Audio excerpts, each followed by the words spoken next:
Throughout the course of the day today, just outside of southeast New Mexico, off to the west. But we're talking some more storm chances in the forecast as we get through the next couple of days. But for the time being, staying pretty calm, but starting to heat back up. All the latest on those rising temperatures and those storm chances coming up in just a bit. Local 2 News at 10 starts now.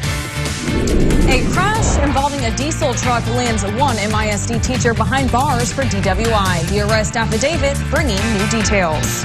Also, state funding cuts coming to Crane and Andrews ISD. That's the case, barring a special session from the state. We break down the numbers. And varnished vandals. Monahans police on the lookout for a person spray painting the name Jeff around town. Live from Midland, Odessa, and Big Spring, we're Basin Trusted, Basin Proud. This is Local 2 News at 10 in HD. Good evening, I'm Horace Brown. And I'm Katie Orth. It's great to have you with us for Local 2 News at 10. We begin tonight with an update to a story only shown here on Local 2 News. An arrest affidavit shining new light on an MISD teacher arrested for DWI and the events leading up to a crash and ultimately her arrest.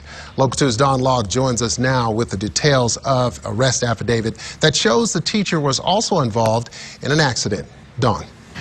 Yeah, Horace, these court documents show not only was she under the influence, but she caused a crash with another driver. Midland ISD teacher Angela Bettenker behind bars after being arrested for driving while intoxicated and causing a crash on Sunday morning. An arrest affidavit says Bettenker rear-ended another car on Lamesa and Crenshaw, deploying the airbags of her car. After police arrived, they say they could smell alcohol when speaking with her.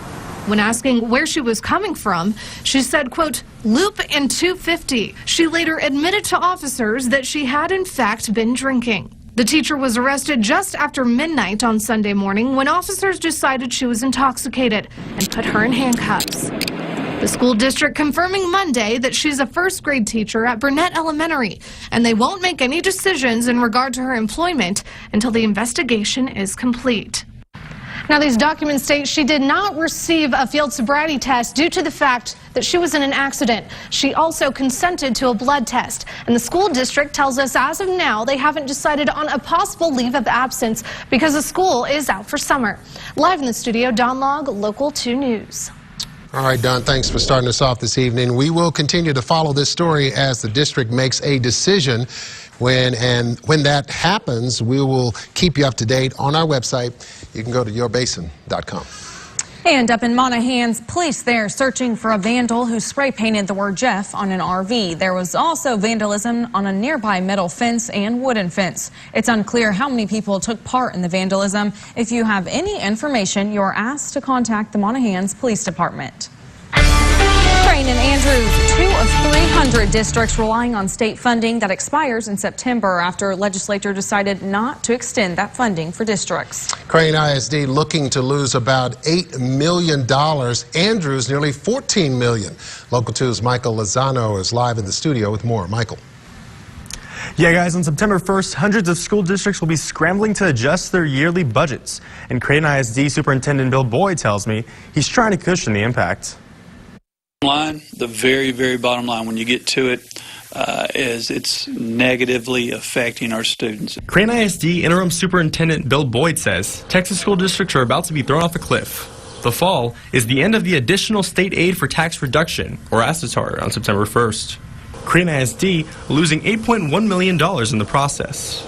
They don't like it. I don't like it. But they understand the larger picture, and we're going to keep battling. Boyd says their district will lose 20% of their annual budget and have to resort to using savings from what Boyd calls their fund balance. And they're not alone. Andrews ISD losing nearly $14 million, which is 38% of their budget. Boyd says while they're a relatively wealthy school district, this loss of funding will greatly tighten up spending.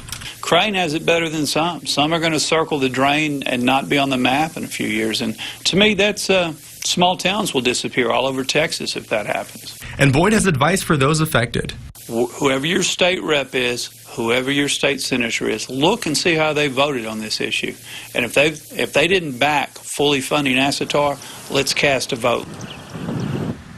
Now, Superintendent Boyd told me he's only here until December, but he's determined to take care of the Crane School District as best he can. Reporting live in the studio, Michael Lozano, Local 2 News.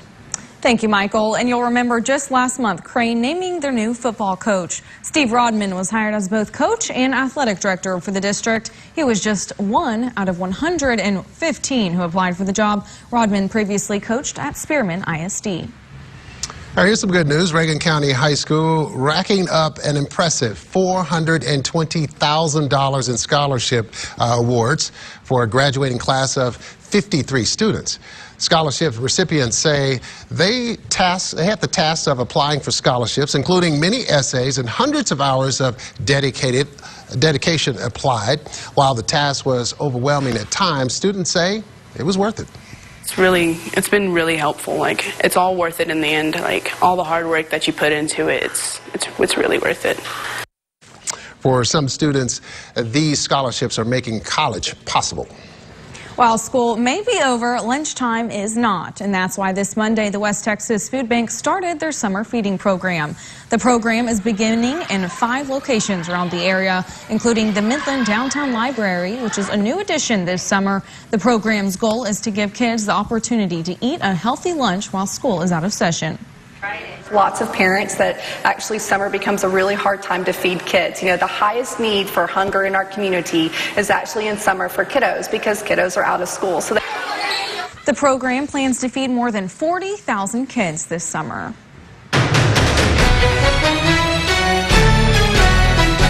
We will launch this air travel revolution by modernizing the outdated system of air traffic control. It's about time.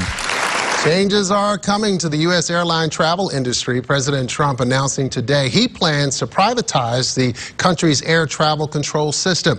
Mr. Trump says this move will make the system more modern. U.S. Senator Ted Cruz issued his praise, saying in part, "I'm grateful this administration has been eager and willing to reduce the burden of federal regulations on a variety of America's core industries." Speaking of traveling, the Strictly Strings of Midland Lehigh left for London today. 24 students are traveling across the pond to perform for Queen Elizabeth at her Sapphire Jubilee this Thursday. The students will perform along with a professor from Texas Tech and a New York-based string quartet. Midland Lee is not the only one seeing the world. Permian High students are continuing their trek across Canada this week. We're told members of the Satin Strings Orchestra started off in Niagara Falls and will finish up their 15-day trip in Vancouver. District officials say the group has planned to perform up to 5 or 6 times while they're away. New at 10, the city of Odessa receiving a distinguished budget presentation award for the 32nd consecutive year. That's a lot. We're told it's given by the Government Finance Officers Association for the fiscal 2016 budget. Criteria requires the budget to serve as a policy document, a financial plan, and operations guide, as well as a communication device. The award reflects the commitment of city leadership and their staff. And over in Midland, a reminder, traffic changes happening at I-20 frontage roads and FM 1788 starting today.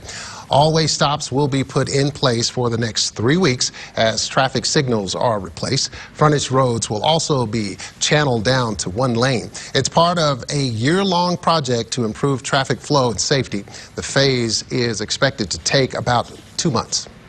The city of Fort Stockton looking to fill a city council position. According to Mayor Chris Alexander, council member Eric Dominguez gave up his position last week, taking a job in Andrews. However, there is still a year left in his term that needs to be served. The deadline to apply is June 15th at 5 p.m. The city will then review applicants and choose a replacement. From hires to fires, the Alpine Fire Department is in need of volunteer firefighters. No experience is necessary, and both men and women 18 and up are encouraged to apply. If you'd like more information, you can stop by any Wednesday evening during the fire meeting starting at 6:30. Now here's something that's very important. We all know how important it is to keep your lawn up. Yes, it is, but one Canada man is taking that to a whole nother level, going so far as to defy Mother Nature. Dangerous. Nope. We got some more severe weather chances on the way tomorrow. Not exactly talking tornadoes, but a chance for some damaging winds. Some small hail could be in the forecast. Have the latest on that and more coming up.